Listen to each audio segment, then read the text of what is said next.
Hi students, कैसे हो आप सब। आज की इस वीडियो में हम लोग पढ़ने वाले हैं अबाउट स्टडी ऑफ कंपाउंड्स और यहाँ पे हम पढ़ने वाले हैं अपना चौथा कंपाउंड जो कि है सल्फ्यूरिक एसिड।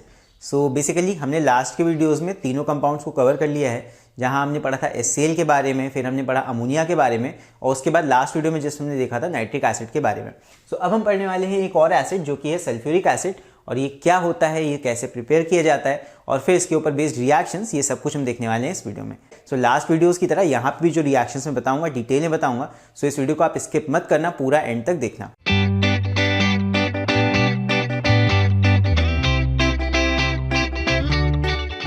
यहाँ पे हम बात कर लेते हैं पहले सल्फ्यूरिक एसिड की। सल्फ्यूरिक एसिड क्या होता है? सल्फ्यूरिक एसिड की अगर बात करें तो इसका जो मॉलिक्यूलर फॉर्मूला होता है वो होता है H2SO4। अब ये दो टाइप्स का होता है बेसिकली, या तो आप इसको कंसंट्रेटेड फॉर्म में ले सकते हो। कंसंट्रेटेड का मतलब इसमें बहुत थोड़ा सा पानी मिक्स होगा और बहुत ही गाढ़ा सोल्यूशन इसका जो होगा उसको हम बोलते हैं कंसंट्रेटेड सल्फ्यूरिक एसिड, या फिर आप इसको ले सकते हो, आप इसमें ज़्यादा पानी मिला दोगे तो ये बन जाएगा डाइल्यूट सल्फ्यूरिक एसिड। ये दो तरीकों से आप इसको यूज़ कर सकते हो। दोनों की ही प्रॉपर्टीज़ अलग अलग होती हैं, वो हम बाद में देखेंगे जब हम रिएक्शंस की बात करेंगे। फिलहाल के लिए सल्फ्यूरिक एसिड हमारा है H2SO4, ये कैसे बनाया जाता है इसकी बात कर लेते हैं। अब देखो, सल्फ्यूरिक एसिड एक ऐसा एसिड है जिसका काफ़ी ज़्यादा यूज़ किया जाता है इन बैटरीज। तो इसके काफ़ी ज़्यादा यूजेस हैं, जैसे कि एक इसका यूज़ मैंने आपको बताया कि इसको यूज़ किया जाता है बैटरीज में, और बैटरीज में जो आपका एसिड पड़ता है वो आपका कौन सा होता है? सल्फ्यूरिक एसिड ही होता है। और भी इसके बहुत से यूजेस होते हैं, बट हम सिर्फ इसकी बात करेंगे। क्योंकि इसके बहुत सारे यूजेस हैं, दैट्स वाई इसको लार्ज स्केल पे ही ज़्यादातर बनाया जाता है, और इसीलिए आपके कोर्स में लैब प्रिपरेशन नहीं है। आपके कोर्स में यहाँ पे सिर्फ इंडस्ट्रियल मैन्युफैक्चरिंग प्रोसेस है, या इंडस्ट्री में इसको कैसे मैन्युफैक्चर किया जाता है वही प्रोसेस आपको यहाँ पे पढ़ना है। ठीक है, तो चलो अभी हम बात करते हैं कि सल्फ्यूरिक एसिड को मैन्युफैक्चर कैसे किया जाता है इन इंडस्ट्री। अब हम देखने वाले हैं कि हम सल्फ्यूरिक एसिड को किस तरह प्रोड्यूस करते हैं इन दी इंडस्ट्री। अभी तक हमने जितने भी मेथड्स पढ़े मैन्युफैक्चर के, उसमें से सबसे ज़्यादा पेचीदा या फिर कॉम्प्लेक्स मेथड होता है सल्फ्यूरिक एसिड को मैन्युफैक्चर करने का, और इस प्रोसेस का नाम होता है कॉन्टैक्ट प्रोसेस। बेसिकली इस पूरे प्रोसेस को हमने एक नाम दिया है कॉन्टैक्ट प्रोसेस, और यहाँ पे ये सारे स्टेप्स लगते हैं सल्फ्यूरिक एसिड को बनाने में। यहाँ पे हमें मशीनरी या फिर उसका सेटअप नहीं देखना है, यहाँ पे सिर्फ हमें रिएक्शन से काम है, या रिएक्शन ही आपके कोर्स में है अलॉन्ग विद देयर कंडीशंस। यहाँ पे हम रिएक्शंस देखने वाले हैं कि इस प्रोसेस के अंदर कौन कौन से केमिकल रिएक्शंस यूज किए जाते हैं जहाँ से हमें सल्फ्यूरिक एसिड मिलता है। तो सबसे पहला जो हमारा स्टेप होता है, step number 1, it is production of SO2। मतलब कि यहाँ पे सबसे पहले स्टेप में आपको सल्फर डाइऑक्साइड चाहिए, और ये कैसे बनाई जाती है देखते हैं इसको। तो ये दो तरीकों से बनाई जा सकती है, आप कोई भी एक तरीका यूज कर सकते हो। आप सीधे सीधे सल्फर ले सकते हो, इसको ऑक्सीजन में ऐड कर सकते हो, क्या बन जाएगा? It will form sulphur dioxide, right? Balance equation है। यहाँ पे ऐसे आप सल्फर डाइऑक्साइड बना सकते हो सिंपल तरीके से। लेकिन मान लो अगर आपके पास सल्फर अवेलेबल नहीं है तो आप और भी मेथड से इसको बना सकते हो, और यहाँ पे हम यूज कर सकते हैं आयरन सल्फाइड का या फिर आयरन पायराइड का। यहाँ पे हम ले सकते हैं FeS2। मान लो हमने ये लिया, इसको हम बर्न कराएंगे ऑक्सीजन के साथ, तब भी क्या ये बना लेगा? देख लो, यहाँ पे बन जाएगा आयरन का ऑक्साइड और सल्फर का ऑक्साइड। मतलब ये दोनों चीजें अलग अलग होके ऑक्सीडाइज हो जाएंगी। क्या बनेगा यहाँ पे? यहाँ आयरन रिएक्ट करेगा ऑक्सीजन के साथ, बना लेगा Fe2O3, ये Fe2 है, प्लस उसके बाद सल्फर भी रिएक्ट करेगा ऑक्सीजन के साथ, ये क्या बना लेगा? सल्फर डाइऑक्साइड, और ये गैस बन गई सल्फर डाइऑक्साइड, ये रिलीज हो जाएगी। इन दोनों में से कोई भी एक तरीका आप यूज कर सकते हो, चाहे ये वाला चाहे ये वाला, दोनों ही यहाँ पे काम करते हैं, राइट? यहाँ पे हमने फॉर्म कर लिया सल्फर डाइऑक्साइड, तो दोनों ही तरीकों से हमें मिल रहा है। अब इस रिएक्शन को अगर बैलेंस करने के लिए कहा जाए, क्योंकि ये बैलेंस नहीं है, तो मैंने बताया था कि रिएक्शन से बताऊंगा अच्छे से। यहाँ पे देखो, इस रिएक्शन को अगर हमें बैलेंस करना होगा तो यहाँ पे आयरन 1 है, यहाँ पे आयरन 2 है, तो यहाँ पे लग जाएगा 2। अच्छा, नंबर्स में यहाँ से इससे लिखूंगा, तो यहाँ पे लग जाएगा 2 FeS2 हो गया। जैसे यहाँ 2 लगाया, सल्फर कितने हो गए? सल्फर हो गए 4। यहाँ पे एक सल्फर है तो यहाँ पे आपको लगाना पड़ेगा 4SO2। जैसे ही वहाँ 4 लगाया तो यहाँ पे ऑक्सीजन कितने हो गए? 4 2 8, और यहाँ पे हो गए 3। राइट साइड हमारे 11 ऑक्सीजन है, इधर के साइड आपके पास कितने हैं? सिर्फ 2 ऑक्सीजन, आपको 11 चाहिए। 11 कैसे आएगा? 11 ऑक्सीजन के लिए आपको यहाँ लेना पड़ेगा 11/2। 11 ऑक्सीजन के लिए यहाँ पे हमें लेना पड़ेगा 11/2। लेकिन अगेन फ्रैक्शंस ले नहीं सकते हम, क्या करेंगे? हम पूरे इक्वेशन को 2 से मल्टीप्लाई कर देंगे, तो यहाँ पे नंबर्स क्या आ जाएंगे? ये आ जाएगा 4FeS2, ये पूरा 11 हो जाएगा, नीचे का 2 कैंसिल हो जाएगा इंटू से, और यहाँ पे आ जाएगा 4 2 8, और यहाँ पे भी आ जाएगा 2। तो ये हो जाएगा हमारा कंप्लीट बैलेंस्ड रिएक्शन, और ये इक्वेशन हमारा बैलेंस हो गया, देख लो। अब यहाँ पे सेकेंड स्टेप हमारा होता है इस पूरे प्रोसेस का प्योरिफिकेशन ऑफ SO2। मतलब यहाँ पे जो सल्फर डाइऑक्साइड गैस फॉर्म होती है, मैं इसकी बात कर रहा हूँ, यहाँ पे इस रिएक्शन में जो सल्फर डाइऑक्साइड गैस बनी है या फिर इस रिएक्शन में जो ये बनी है, इस गैस को प्योरीफाई करते हैं इन दी सेकेंड मेथड।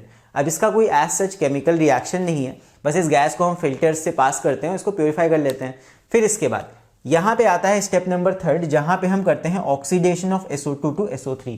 मतलब अब हमें सल्फर डाइऑक्साइड को कन्वर्ट करना है इनटू सल्फर ट्राइऑक्साइड। सो इसके लिए हम क्या करते हैं, यहाँ पे हम सल्फर डाइऑक्साइड को ऐड करते हैं ऑक्सीजन के साथ, मतलब कि बर्न करते हैं ऑक्सीजन के साथ, और यहाँ पे हम एक कैटलिस्ट का यूज करते हैं जो कि होता है V2O5, और यहाँ पे टेम्परेचर हमें लेना होता है 450 डिग्री सेल्सियस का। ये कंडीशंस हैं, यहाँ पे कंडीशंस जिस भी रिएक्शन में होंगी वो एटलीस्ट आपको याद करनी पड़ेंगी। सो यहाँ पे ये कैटलिस्ट होता है हमारा V2O5 एंड इतना टेम्परेचर हमें यहाँ पे लगाना होता है।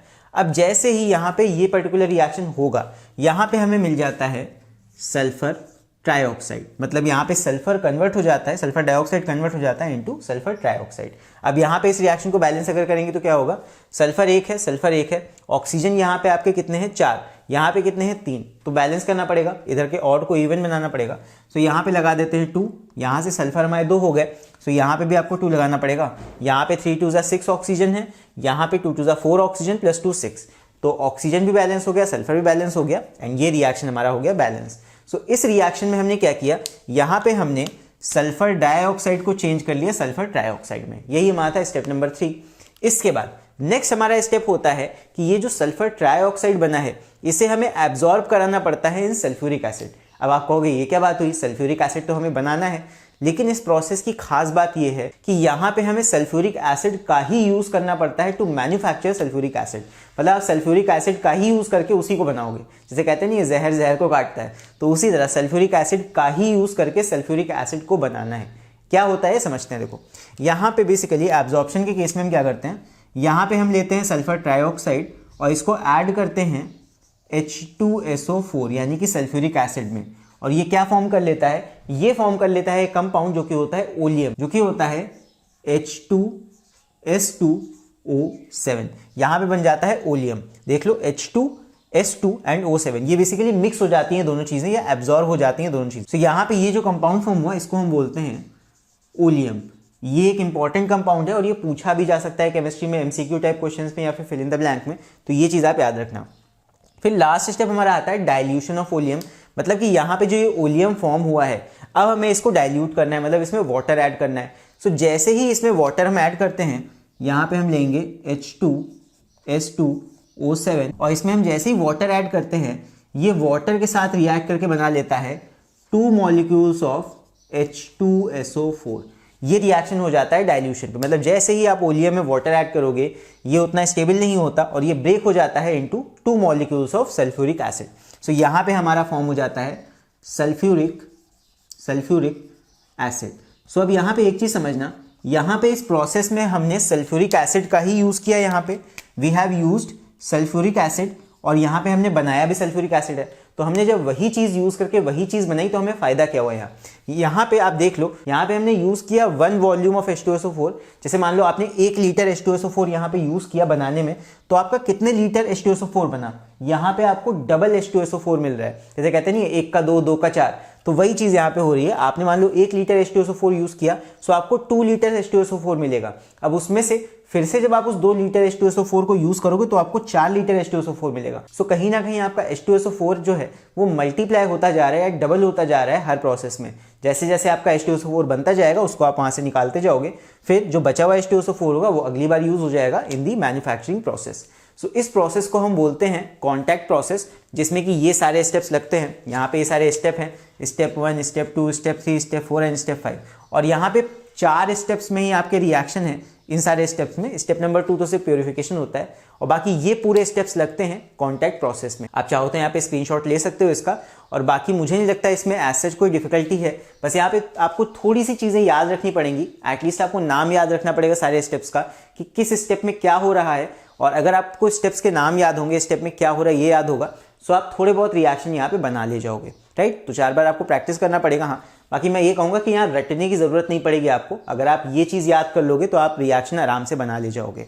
सो आई होप ये पूरा प्रोसेस आपको समझ में आ गया होगा। इसके बाद अब हम लोग करने वाले हैं रिएक्शन सल्फ्यूरिक एसिड के। सो अब हम देखने वाले हैं सल्फ्यूरिक एसिड के ऊपर बेस्ड कुछ रिएक्शंस। अब सल्फ्यूरिक एसिड के बहुत ही सारे रिएक्शंस हमें करने हैं। सो यहाँ पे हम बात कर लेते हैं इनके रिएक्शंस की। यहाँ पे देख लो, पहले एक चीज बता देता हूँ मैं आप लोग को कि सल्फ्यूरिक एसिड दो तरह का होता है। एक होता है आपका डाइल्यूट एंड दूसरा होता है आपका concentrated. So dilute and concentrated sulphuric acid अलग अलग तरह के रिएक्शंस देते हैं। सो मैं बताता चलूंगा, जैसे पहले हम करेंगे डाइल्यूट सल्फ्यूरिक एसिड के रिएक्शंस, तो जितने भी रिएक्शंस हम देखेंगे वो सब डाइल्यूट के होंगे। फिर नेक्स्ट स्टेप में बताऊंगा कॉन्सेंट्रेटेड H2SO4 के रिएक्शंस, और कंसंट्रेटेड के रिएक्शंस में थोड़ा सा फर्क हो जाएगा। क्या फर्क होगा वो मैं बता दूंगा। और बाकी अभी हम लोग करते हैं डाइल्यूट H2SO4 के रिएक्शन। यहाँ पे मैं हर जगह पे डाइल्यूट H2SO4 नहीं लिखूंगा, बट आप याद रखना यहाँ जितने भी रिएक्शन अभी हम करेंगे वो डाइल्यूट H2SO4 के होंगे। उसके बाद फिर हम लोग कंसंट्रेटेड H2SO4 के भी रिएक्शंस करेंगे। तो पहला रिएक्शन हम देखने वाले हैं विद मेटल्स। तो मेटल्स के साथ डाइल्यूट H2SO4 कैसे रिएक्ट करता है पहले इसको समझते हैं। और हाँ, एक और चीज देख लो, जब डाइल्यूट H2SO4 की बात होती है, सो डाइल्यूट एसिड्स के बारे में मैंने आप लोग को एक चीज बताई थी कि जब भी कोई एसिड डाइल्यूट होता है तो बहुत अच्छे से आयोनाइज होता है। मींस डाइल्यूट H2SO4 को अगर हम ब्रेक करेंगे तो ये पूरा ब्रेक हो जाता है H+ आयन में और SO4 आयन में। SO4 की वैलेंसी 2- होती है, H+ होता है, तो यहाँ पे 2 H+ आयंस बनते हैं। सो यहाँ पे ये कंप्लीटली ब्रेक हो जाता है इनटू इट्स आयंस, और यही इसको अलग बनाती है कंसंट्रेटेड एसिड से, बिकॉज कंसंट्रेटेड H2SO4 में ये ब्रेकडाउन कंप्लीट नहीं होता। ये चीज आप लोग दिमाग में रखना, डाइल्यूट एसिड कंप्लीटली ब्रेक होता है लेकिन कंसंट्रेटेड एसिड कंप्लीटली ब्रेक नहीं होता है इनटू आयंस। चलो अब आते हैं मेटल से रिएक्शन पे। तो सबसे पहले हम रिएक्शन देखेंगे मैंगनीज के साथ। सो अगर हम किसी भी मेटल को या मैंगनीज को जो लेते हैं, सो मैंगनीज को अगर हम रिएक्ट कराएंगे H2SO4, और यहाँ लिख देते हैं चलो डाइल्यूट H2SO4 के साथ रिएक्ट कराएंगे तो क्या होगा। तो यहाँ पे ये H2SO4 ब्रेक कर जाएगा इनटू 2 H+ आयंस, मतलब H+ आयन में और SO4 2- आयन में। सो यहाँ पे क्या होगा, यहाँ पे Mg रिएक्ट कर जाएगा निगेटिव वाले आयन के साथ, यानी कि सल्फेट आयन के साथ। सो ये बना लेगा MgSO4, और यहाँ पे चाहो तो क्रॉस करके देख लो, Mg की वैलेंसी होती है +2, SO4 की वैलेंसी होती है -2, तो क्रॉस करोगे ये दोनों नंबर सेम है तो कैंसिल हो जाएंगे, और यहाँ क्या बन जाएगा MgSO4। अगर ये चीज बनाने में दिक्कत होती है तो एक बार वैलेंसी चार्ट और क्रॉसिंग कैसे करते हैं कंपाउंड्स को बनाने के लिए, वो चीज एक बार आप समझ लेना। बाकी के लास्ट जितने भी मैंने वीडियोस बनाए हैं सब में मैंने ये चीज एक्सप्लेन की है, और बाकी मुझे लगता है अब तक आप लोग समझ तो गए होंगे क्रॉसिंग करके कैसे कंपाउंड्स को फॉर्म करना है। चलो यहाँ पे ये चीज बन गई, और यहाँ पे क्या बनेगा, MgSO4 हो गया और प्लस बचा H2। तो यहाँ पे हाइड्रोजन आयंस आपस में रिएक्ट करके बना देंगे हाइड्रोजन गैस, और ये गैस क्योंकि लाइटर देन एयर होती है ये उड़ जाएगी हवा में। आई होप आप लोगों को समझ में आया होगा ये रिएक्शन, और मैंने हाइड्रोजन गैस के ऊपर एक एक्सपेरिमेंट बनाया था, आई होप आप लोगों ने वो वाला वीडियो भी देखा होगा। इसके बाद हम लोग करते हैं नेक्स्ट रिएक्शन, और इस बार हम लेंगे जिंक मेटल। इसका भी रिएक्शन अगर हम सल्फ्यूरिक एसिड से कराएंगे तो ये हो जाएगा डाइल्यूट सल्फ्यूरिक एसिड। अगेन यहाँ पे क्या होगा, H2SO4 ब्रेक करेगा into H+ ion and SO4 2- ion. So यहाँ पे जिंक रिएक्ट करेगा सल्फेट आयन के साथ और बना लेगा ZnSO4।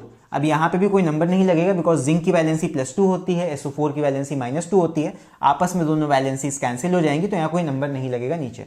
प्लस और क्या बनेगा, H2 गैस, जो हाइड्रोजन बची वो H2 गैस फॉर्म कर लेगी और उड़ जाएगी। फिर इसके बाद एक और रिएक्शन देखते हैं। इस बार हम लेते हैं Fe यानी कि आयरन, और इसको रिएक्ट कराते हैं H2SO4 के साथ, और यहाँ पे हमने आयरन +2 वैलेंसी वाला लिया है, याद रखना। चलो सॉल्व करते हैं इसको। सो यहाँ पे ये रिएक्शन में क्या होगा, सल्फेट आयन के साथ ही रिएक्ट करेगा आयरन और बना लेगा FeSO4 यानी कि आयरन सल्फेट, और यहाँ पे जो हाइड्रोजन आयंस बचेंगे वो आपस में रिएक्ट करके बना लेंगे हाइड्रोजन गैस। सो ये रिएक्शंस हो जाएंगे विद मेटल्स। तो एक चीज याद रखना, आपको एक जनरल चीज बता देता हूँ कि जब भी आप किसी एसिड को, किसी भी एसिड को किसी मेटल से रिएक्ट कराते हो तो बनता है एक सॉल्ट, कोई भी सॉल्ट बनेगा, और प्लस हमेशा हाइड्रोजन गैस रिलीज होती है। सो हाइड्रोजन गैस हमेशा रिलीज होगी जब भी आप किसी मेटल को रिएक्ट कराओगे एक एसिड के साथ। सो ये चीज आप दिमाग में रखना। वही चीज यहाँ पे हो रही है, आप किसी मेटल को ले रहे हो और इसको एसिड के साथ रिएक्ट करा रहे हो तो यहाँ पे हाइड्रोजन गैस हमेशा रिलीज होती है। और यहाँ पे एक और चीज समझ लो दैट यहाँ पे हमने इन सारे मेटल्स को तो रिएक्ट करा दिया H2SO4 के साथ, लेकिन ये रिएक्शंस उन मेटल्स के लिए वैलिड नहीं है जो एक्टिविटी सीरीज में H के नीचे आते हैं। अच्छा, हाइड्रोजन के नीचे कौन कौन से मेटल्स आते हैं, एक आपका गोल्ड आता है, एक आपका सिल्वर आता है, एक आपका प्लैटिनम आता है। So gold, silver and platinum जैसे मेटल्स ये रिएक्ट नहीं करते हैं, नो रिएक्शन विद एसिड। क्यों? बिकॉज ये कहीं ना कहीं एक्टिविटी सीरीज में हाइड्रोजन के नीचे हैं, तो ये रिप्लेस नहीं कर पाते हैं हाइड्रोजन को। सो एक्टिविटी सीरीज में जितने भी मेटल्स हाइड्रोजन के ऊपर हैं, ये H2SO4 सिर्फ उनसे ही रिएक्ट करता है। सो हाइड्रोजन के ऊपर ऑलमोस्ट आपके सारे मेटल्स हैं, उनके साथ ये सल्फ्यूरिक एसिड रिएक्ट कर लेगा। आई होप इतना क्लियर है। फिर इसके बाद नेक्स्ट हम रिएक्शंस देखते हैं। नेक्स्ट रिएक्शंस हम देखेंगे सेकेंड विथ मेटल ऑक्साइड्स। अभी हमने मेटल्स के साथ देखे थे, अब हम मेटल के ऑक्साइड के साथ एंड हाइड्रोक्साइड्स, मतलब मेटल ऑक्साइड्स एंड हाइड्रोक्साइड्स के साथ कैसे रिएक्ट करता है H2SO4, इसकी बात करेंगे। और यहाँ पे अगेन मैं डाइल्यूट H2SO4 को ही रिएक्ट करवाऊंगा। सो यहाँ पे जैसे हमने एक मेटल ऑक्साइड लिया, कॉपर ऑक्साइड या CuO, इसको अगर हम रिएक्ट कराएंगे डाइल्यूट H2SO4 के साथ, तो देखते हैं क्या फॉर्म होता है। अगेन डाइल्यूट H2SO4 है, तो कंप्लीटली ये ब्रेक कर जाएगा। कैसे? यहाँ पे इस बारे में लिख देता हूँ। सो यहाँ पे H2SO4 will break into H+ ion and SO4 2- ion, और यहाँ पे CuO ब्रेक कर जाएगा इस जगह से, ये बना लेगा Cu2+ ion and O2- ion. अब यहाँ पे जो पॉजिटिव इधर की चीज़ है वो इधर के निगेटिव आयन के साथ रिएक्ट करेगी। सो ये फॉर्म कर लेगा, Cu रिएक्ट करेगा SO4 के साथ और क्या बना लेगा CuSO4। अब क्योंकि दोनों की वैलेंसी क्या होती है +2 - 2, तो यहाँ पे वैलेंसीज कैंसिल हो जाएंगी और यहाँ नीचे कोई भी नंबर नहीं आएगा। फिर ऑक्सीजन रिएक्ट करेगी हाइड्रोजन के साथ। सो इस बार यहाँ पे क्या बन जाएगा, इस बार बनेगा यहाँ water. So water will be formed और यहाँ पे ये रिएक्शन पहले से ही बैलेंस्ड है। चलो इसके बाद एक और ऑक्साइड का रिएक्शन देखते हैं। जैसे मान लो हमने आयरन ऑक्साइड लिया, इसको अगर हम रिएक्ट कराएंगे H2SO4 डाइल्यूट के साथ, सो अगेन डाइल्यूट एसिड है, ये कंप्लीटली ब्रेक कर जाएगा। सो यहाँ क्या फॉर्म होगा, अगेन FeO ब्रेक करेगा यहाँ से, ये बन जाएगा Fe2+ O2- और H2SO4 यहाँ ब्रेक होगा H+ आयन में एंड SO4 2- आयन में। सो यहाँ पे क्या होगा, यहाँ पे हमारा बन जाएगा आयरन रिएक्ट करेगा सल्फेट के साथ, सो ये बना लेगा FeSO4 और यहाँ भी कोई नंबर नहीं लगेगा बिकॉज आयरन की वैलेंसी +2 है, SO4 की -2 है। अब यहाँ पे और क्या बनेगा, और यहाँ पे H रिएक्ट करेगा ऑक्सीजन के साथ और बना लेगा वाटर। तो सीधा सीधा रिएक्शन है, यहाँ पे डबल डिस्प्लेसमेंट रिएक्शंस हो रहे हैं। नेक्स्ट अब हम एक और रिएक्शन देखेंगे, एक हाइड्रोक्साइड का, और हाइड्रोक्साइड में हम ले लेते हैं NaOH, और इस बार सोडियम हाइड्रोक्साइड का हम रिएक्शन कराएंगे विद H2SO4 और ये डाइल्यूट सल्फ्यूरिक एसिड हमने लिया है। ठीक है, अब यहाँ पे ये रिएक्शन कौन सा रिएक्शन है, आप लोग से सवाल है, आप लोग कमेंट करके बताना ये कौन से पर्टिकुलर टाइप का रिएक्शन है। ये आपने एसिड बेसिस एंड सॉल्ट में पढ़ा होगा। इस टाइप के रिएक्शन को एक स्पेशल टाइप का नाम भी देते हैं। चलो करते हैं इसको। तो यहाँ पे हमारे पास एक बेस है NaOH और ये एक एसिड है H2SO4। इसका रिएक्शन कराएंगे, क्या होगा, डबल डिस्प्लेसमेंट रिएक्शन होगा। NaOH ब्रेक होगा यहाँ से, H2SO4 ब्रेक होगा पूरा यहाँ से बिकॉज ये डाइल्यूट है। सो यहाँ पे हमें मिलेगा Na+ आयन OH- आयन, यहाँ पे हमें मिलेगा H+ आयन और यहाँ पे मिलेगा SO4 2- आयन। सो यहाँ पे इधर का पॉजिटिव रिएक्ट करेगा इधर के निगेटिव के साथ, ये बना लेगा, देखो Na की वैलेंसी +1 है, SO4 की वैलेंसी -2 है। सो यहाँ पे क्रॉस करके अगर बनाओगे सो ये बन जाएगा 2-, तो यहाँ पे क्रॉस करके बना लेते हैं, ये बन जाएगा Na, ये नंबर नीचे आएगा Na2 हो जाएगा और ये हो जाएगा SO4। सो Na2SO4 यहाँ हो जाएगा सोडियम सल्फेट। सो ये बन जाएगा Na2SO4। तो ये बन गया सोडियम सल्फेट, एक मैंने यहाँ पे कंपाउंड बना लिया। और क्या बनेगा, यहाँ H2 रिएक्ट करेगा OH के साथ, या बेसिकली H+ आयन रिएक्ट करेगा OH- आयन के साथ।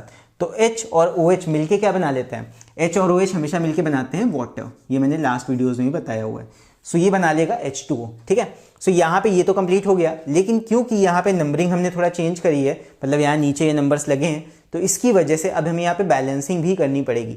सो देखते हैं, इधर साइड एक Na है और इधर साइड 2 Na है। सो यहाँ पे क्या होगा, आपको लगाना पड़ेगा 2 ताकि सोडियम को हम बैलेंस कर पाएं। फिर इसके बाद यहाँ 2 लगाने की वजह से ये OH भी हो गए 2। यहाँ पे H को चेक करो, यहाँ पे 2H है, यहाँ पे 2H है, 4H आपके लेफ्ट साइड है, इधर के साइड सिर्फ 2H है। सो यहाँ पे 2 लग जाएगा और 4H आपके हो जाएंगे, ये बैलेंस हो जाएगा। अब ऑक्सीजन की बात करें तो यहाँ ऑक्सीजन कितने हैं, 2, यहाँ कितने हैं 4, तो 4 2 6 ऑक्सीजन है राइट साइड में।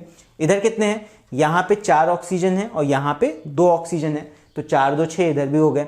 और क्या बचा, सल्फर बचा, यहाँ पे एक सल्फर है, यहाँ भी एक सल्फर है, और बाकी सारी चीज़ें हम देख चुके हैं। सो यहाँ पे ये हो जाएगा आपका कंप्लीट बैलेंस्ड रिएक्शन। और यहाँ पे हमारा डाइल्यूट सल्फ्यूरिक एसिड कुछ इस तरह रिएक्ट करेगा इन सारे कंपाउंड्स के साथ। आई होप ये सारे रिएक्शंस आपको समझ में आए होंगे। तो चलो भी देखते हैं आगे के रिएक्शन। सो इसके बाद नेक्स्ट रिएक्शन हम देखने वाले हैं of dilute sulphuric acid with metal carbonates, मतलब कि कार्बोनेट जिसमें CO3 लगा होता है, और यहाँ पे बाइकार्बोनेट्स के साथ भी रिएक्शन देखेंगे।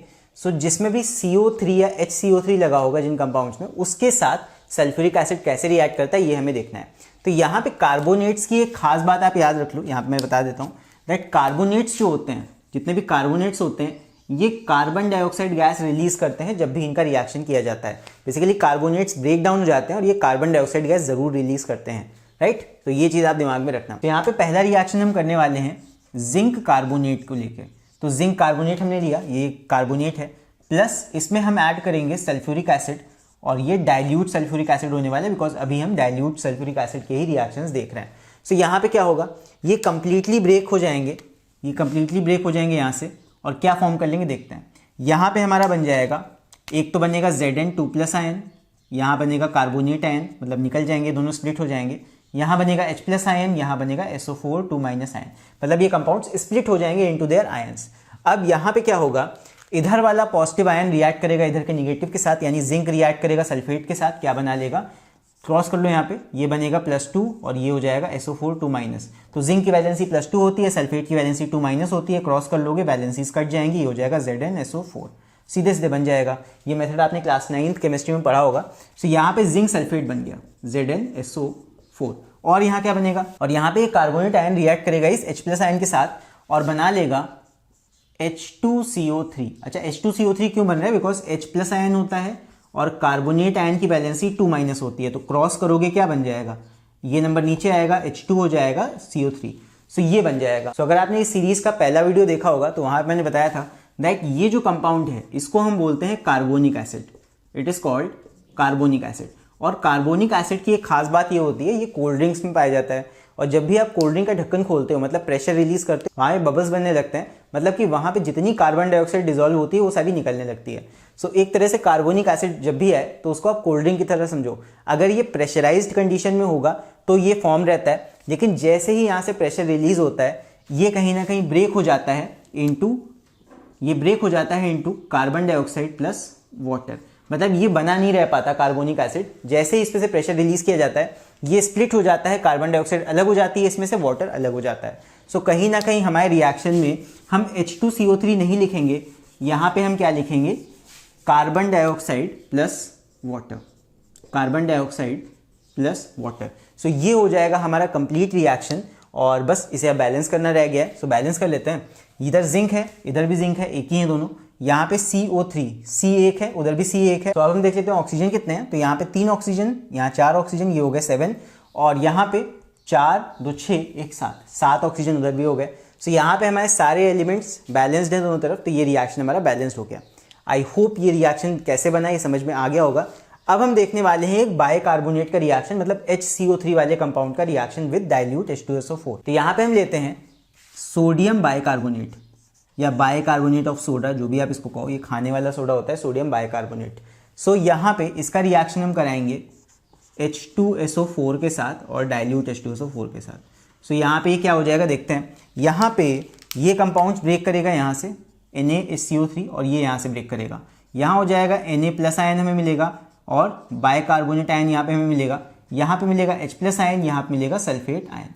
सो यहाँ पे आप रिएक्शन करा लो पूरा। क्या होगा देखो, सोडियम रिएक्ट करेगा सल्फेट के साथ और बना लेगा सोडियम सल्फेट। सो ये हो जाएगा Na2SO4। सो ये अभी जो मैंने लास्ट में रिएक्शंस कराए थे वहाँ कैसे बना थे मैंने बता दिया था, तो यहाँ दोबारा मैं क्रॉस करके नहीं बना रहा हूँ इसको, आप वैलेंसीज क्रॉस करके बना सकते हो, Na2SO4 ही बनता है।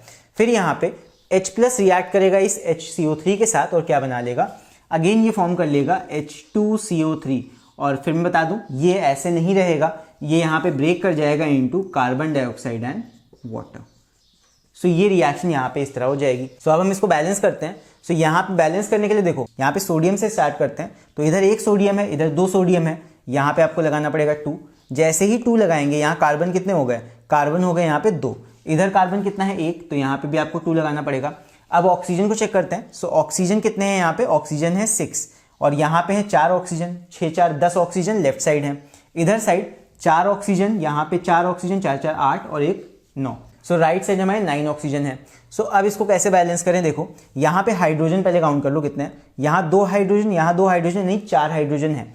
सो यहाँ पे आप 2 लगा दोगे तो ये 4 हाइड्रोजन ऐसे ही हो गए, और ऑक्सीजन भी अब आपका बैलेंस हो जाएंगे। देख लो यहाँ पे 6 ऑक्सीजन, यहाँ पे 4, यानी कि 10 ऑक्सीजन यहाँ है, यहाँ पे 4 ऑक्सीजन, यहाँ पे 4 ऑक्सीजन, यहाँ पे 2 ऑक्सीजन, 4 4 8 2 10, यानी कि 10 ऑक्सीजन दोनों तरफ हो गए हैं। ये वाला रिएक्शन भी हमारा बैलेंस हो गया है। चलो इसके बाद देखते हैं अगला रिएक्शन। सो नेक्स्ट रिएक्शन हम देखने वाले हैं पोटेशियम बाइकार्बोनेट का रिएक्शन प्लस H2SO4 और ये डाइल्यूट हम लेंगे, फिर से मैं बता दूं। अब इसका रिएक्शन होगा तो क्या बनेगा देखते हैं। यहाँ पे अगेन ये सिमिलर ऊपर वाले जैसा ही रिएक्शन है और यहाँ पे क्या बनेगा ये मैं आप लोग को अब छोड़ता हूँ, ये आप लोग कंप्लीट करके मुझे कमेंट्स में लिख के बताना क्या बन रहा है। चलो इसके बाद हम लोग देखते हैं नेक्स्ट टाइप का रिएक्शन, उसकी बात करते हैं। सो अब नेक्स्ट हम रिएक्शन करने वाले हैं with metal sulphides and bisulphides. So यहाँ पे जो सल्फाइड्स होते हैं, सल्फाइड्स मतलब यहाँ पे आपका SO3 और यहाँ पे एक्चुअली 2- वैलेंसी होती है सल्फेट की, बाइसल्फेट की माइनस होती है। सो SO3 2- वैलेंसी का ये आयन अगर लगा होगा किसी कंपाउंड में तो वो होगा सल्फाइड, एंड बाइसल्फाइड में HSO3 सिंगल माइनस या सिंगल माइनस वैलेंसी का आयन होता है ये। सो ये अगर लगा होगा तो उसको हम बोलेंगे बाइसल्फाइड। सो देखते हैं इसके रिएक्शंस। जैसे सपोज हमने अगर लिया सोडियम सल्फाइड तो यहाँ हम ले लेंगे Na2SO3। अगर इसका रिएक्शन हम कराएंगे H2SO4 के साथ जो कि हम डाइल्यूट ले रहे हैं यहाँ पे, सो क्या होगा देखते हैं। अब देखो यहाँ पे भी वही चीज़ होगी, ये कंपाउंड यहाँ से ब्रेक करेगा, ये कंपाउंड यहाँ से ब्रेक करेगा, यहाँ हमारे पास आएगा Na+, यहाँ हमारे पास आएगा SO3 2-, यहाँ आएगा H+, यहाँ आएगा SO4 2-। तो ये आयंस हमारे पास आ गए। अब यहाँ पे पॉजिटिव Na+ ये रिएक्ट करेगा SO4 2- के साथ, क्या बना लेगा, ये बना लेगा Na2SO4। अब Na2SO4 क्यों बना, यहाँ पे आप क्रॉस कर लेना, इसकी वैलेंसी -2 है तो ये नीचे आके Na पे लग जाती है।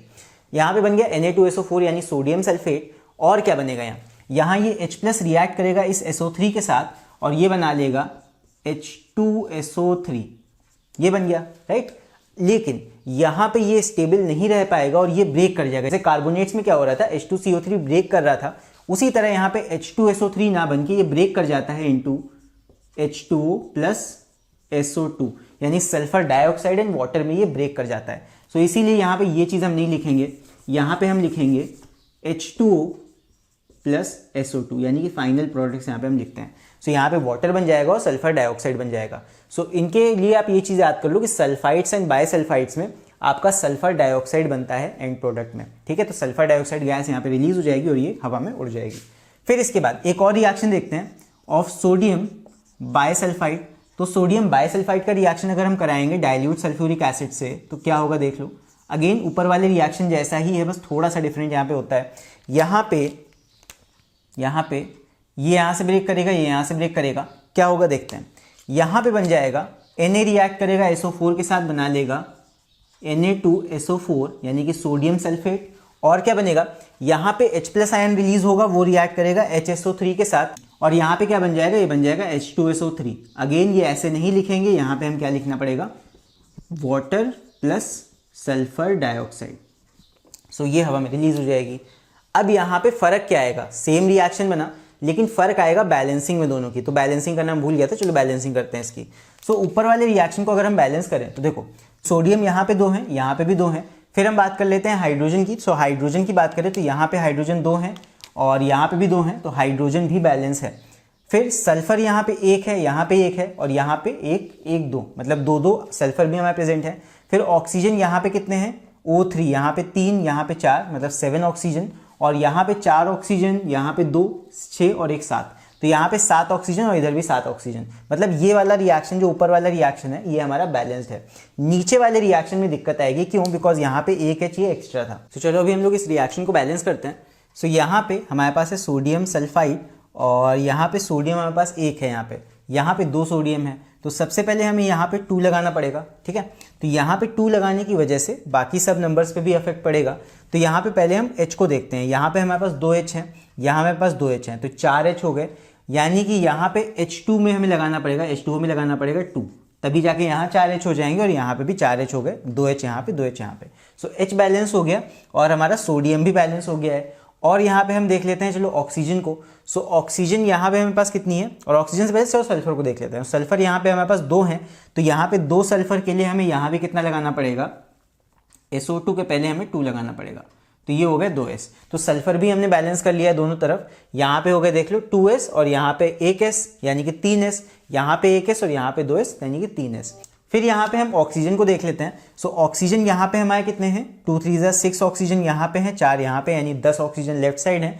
राइट साइड यहाँ पे 4 ऑक्सीजन है, 2 ऑक्सीजन, 4 2 6 और यहाँ पे 4 6 4 10, यानी कि 10 ऑक्सीजन राइट साइड भी हैं। सो यहाँ पे ये पूरा रिएक्शन हमारा बैलेंस हो गया है। सो आई होप ये वाले रिएक्शन भी आप लोगों को समझ में आ गए होंगे। तो अब हम रिएक्शन देखने वाले हैं H2SO4 का मेटल सल्फाइड्स के साथ। सल्फाइड्स का मतलब जब मेटल के आगे S लग जाता है, यानी कि सल्फर आयन लग जाता है, सल्फाइड आयन बेसिकली वही नेगेटिव आयन है, तो जब सल्फाइड आयन लग जाता है तो वो बन जाते हैं सल्फाइड्स। जैसे कि एक हम देखते हैं Na2S, ये होता है आपका सोडियम सल्फाइड। अब यहाँ पे सल्फाइड की वैलेंसी होती है -2, सल्फाइड आयन की वैलेंसी -2 होती है, इसलिए Na2S है। तो सोडियम सल्फाइड को हम रिएक्ट कराएंगे डाइल्यूट H2SO4 के साथ, तो क्या होगा? अगेन डाइल्यूट H2SO4 ब्रेक करेगा यहाँ से H+ आयन में, SO4 आयन में, Na2S ब्रेक करेगा Na+ में और S2- में। सो यहाँ पे क्या बन जाएगा? सोडियम रिएक्ट करेगा सल्फेट के साथ, ये बना लेगा Na2SO4, सोडियम सल्फेट क्रॉस करके बना सकते हो आप। और यहाँ पे H रिएक्ट करेगा S के साथ और ये बना लेगा, देख लो, H+ आयन रिएक्ट करेगा S-2 के साथ, बना लेगा H2S, यानी कि hydrogen sulphide. Hydrogen sulphide gas यहाँ पे फॉर्म हो जाएगी, H2S गैस फॉर्म हो जाएगी। फिर अब देखते हैं एक और सल्फाइड का रिएक्शन। तो यहाँ पे हम देखने वाले हैं आयरन सल्फाइड को। सो FeS, अगर हम इसका रिएक्शन कराएं H2SO4 के साथ तब क्या होगा देखते हैं। सो डाइल्यूट H2SO4, अच्छा यहाँ पे 2 क्यों नहीं लगा? बिकॉज आयरन की बैलेंसी +2 वाली हमने ली है, तो +2 बैलेंसी का आयरन है और यहाँ पे -2 बैलेंसी, तो बैलेंसीज कैंसिल हो जाती है, इसलिए FeS यहाँ पे कंपाउंड हमारा है। सो FeS का रिएक्शन कराएंगे H2SO4 के साथ, क्या होगा? अगेन ब्रेकिंग होगी, यहाँ पे शो कर देता हूँ एक में, चलो यहाँ पे ब्रेकिंग होगी यहाँ से Fe+ आयन में, Fe2+ आयन में और S-2 आयन में। यहाँ ब्रेक होगा आपका H+ आयन और SO4 2- आयन। यहाँ पे अब रिएक्शन करा लो, इधर का पॉजिटिव रिएक्ट करेगा इधर के निगेटिव के साथ, ये बन जाएगा FeSO4 फेरस सल्फेट, और यहाँ पे ये S रिएक्ट करेगा इस H के साथ, मतलब H+ आयन रिएक्ट करेगा इसके साथ, ये बना लेगा आपका H2S, राइट। सो यहाँ पे बन जाएगी हाइड्रोजन सल्फाइड गैस फिर से। तो जब भी किसी मेटल का सल्फाइड रिएक्ट करता है डाइल्यूट H2SO4 के साथ, वहां पे हमेशा हाइड्रोजन सल्फाइड गैस रिलीज होती है, राइट। आई होप आप लोग को ये रिएक्शन भी समझ में आ गए होंगे। एक और देख लेते हैं, एक देख लेते हैं हम ZnS, जिंक सल्फाइड का। ये भी सेम तरीके से होगा, H2SO4 और डाइल्यूट हम ले लेते हैं, ये बन जाएगा, जिंक रिएक्ट करेगा सल्फेट के साथ, बना लेगा ZnSO4, और यहाँ पे H रिएक्ट करेगा S के साथ, ये बना लेगा H2S, हाइड्रोजन सल्फाइड गैस। और ये सारे रिएक्शन बैलेंस्ड हैं, तो इन्हें बैलेंस करने की भी जरूरत नहीं है। आई होप ये सारे रिएक्शंस आपको समझ में आ गए होंगे। सो इतने ही थे हमारे डाइल्यूट सल्फ्यूरिक एसिड के रिएक्शन, डाइल्यूट वाले सारे हमने देख लिए हैं। अब हम देखने वाले हैं कंसंट्रेटेड सल्फ्यूरिक एसिड के रिएक्शंस, चलो उनके बारे में बात करते हैं। अब हम पढ़ने वाले हैं रिएक्शंस ऑफ कंसंट्रेटेड H2SO4। अभी तक हमने डाइल्यूट H2SO4 के रिएक्शंस देखे थे, अब हम कंसंट्रेटेड H2SO4 के रिएक्शंस देखेंगे। ये डाइल्यूट H2SO4 के रिएक्शन से अलग होंगे, क्यों? बिकॉज कंसंट्रेटेड H2SO4 थोड़ा अलग तरह से बिहेव करता है, और कंसंट्रेटेड H2SO4 कंप्लीटली ब्रेक नहीं होता, ये इसकी एक प्रॉपर्टी होती है।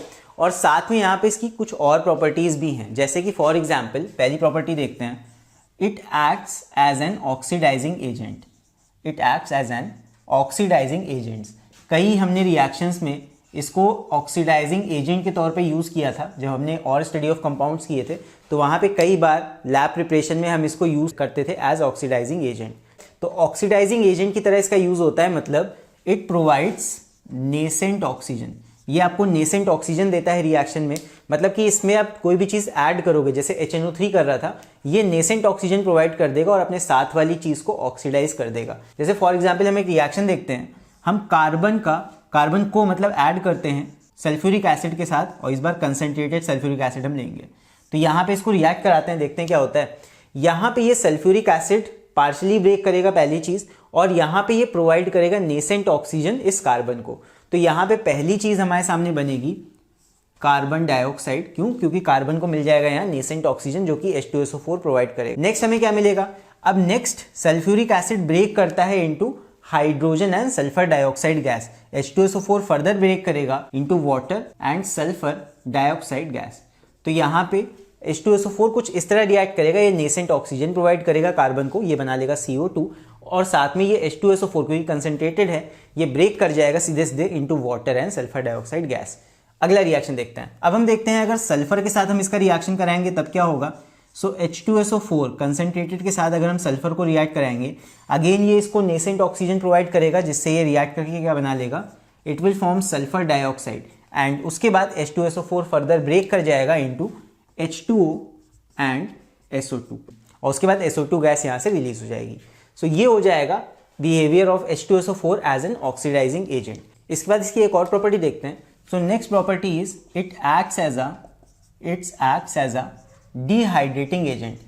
अब इसको डिहाइड्रेटिंग एजेंट की तरह भी यूज करते हैं।